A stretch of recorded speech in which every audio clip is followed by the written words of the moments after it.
Nako mga ka-wonder, syempre kung gusto nating maunawaan kung ano yung sinaunang basilan.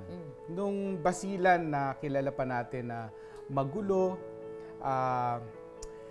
walang katahimikan, ayaw puntahan, iniiwasan ng lahat. Maunawaan natin yan sa pamamagitan, syempre, na aking partner, si Susan Enriquez, ang veterano ng conflict coverage ng basilan.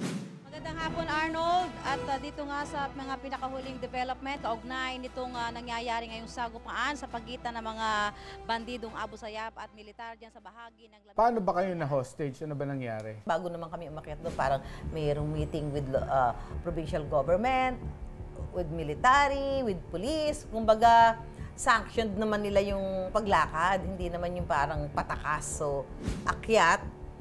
Tapos nung nandoon na kami sa tuktok, doon sa kampo ng Abu Sayyaf, doon lang namin nalaman. Meron palang demand yung mga bandidong Abu Sayyaf. Humihingi pala sila ng 200 sacks of rice. Hawak nila kami. At habang hindi pinapadala yung 200 sacks of rice, hindi kami pabababain. Siyempre, si Kay, iniisip mo parang, sa yung trabaho mo nga, parang na-sacrifice na nga yung time mo with Kay, di ba? Tapos, doon pa mag-e-ending. Hindi ka makakapag-communicate doon sa kung sino man ang gusto mong tawagan. So, parang iniisip ko, paano si Kay? Paano yung anak ko? Siyempre, yung isang araw lang, 2 araw lang na hindi mo makakita at makakausap.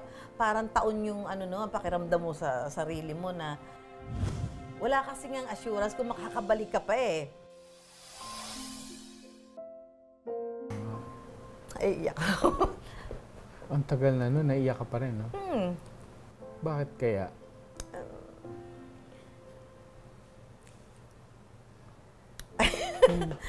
Mahirap mag-move on. Siyempre, hindi ko naiintindihan yan. Hindi naman ako na hostage. Pero, dekada-dekada na rin, ano? Oo, pero yun yung isa sa pinaka nakakatakot na yugto ng buhay mo bilang isang journalist. Kasi hindi ikaw ang may control. Kasi nakapag-cover naman ako na... Siyempre nakikita mo rin ng mga buhay, mukha at buhay ng mga bata doon. Bigla mong naiisip na ano yung magiging kinabukasan ng mga bata doon. Hindi lang yung mga binihag, pati yung mga nakatira mismo doon sa probinsya. Ano yung magiging kinabukasan nila kung sila namumulat doon sa buhay ng kahirapan, karahasan.